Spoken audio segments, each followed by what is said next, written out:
புகைப்பிடித்தல் புற்றுநோயை உருவாக்கும். மது உடல் நலத்திற்கு கேடு விளைவிக்கும். அரேபிய மதம் சமூகத்திற்கு தீங்கு விளைவிக்கும்.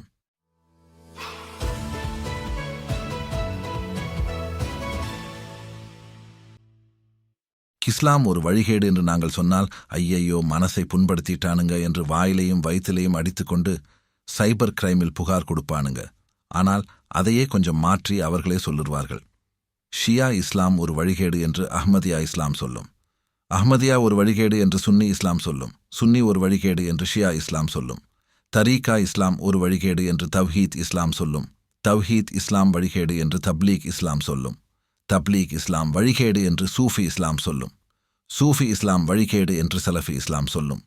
சலஃபி இஸ்லாம் வழிகேடு என்று பிஜே இஸ்லாம் சொல்லும். பிஜே இஸ்லாம் வழிகேடு என்று மதஹப் இஸ்லாம் சொல்லும்.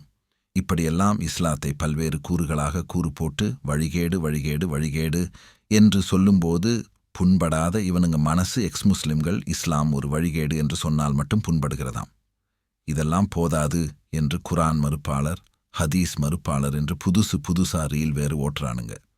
அடே, நீங்க தனித்தனியாக சொல்றதை தாண்ட நாங்கள் மொத்தமாக ஒரு வார்த்தையில சொல்கிறோம். அரேபிய இஸ்லாம் வழிகேடு என்று.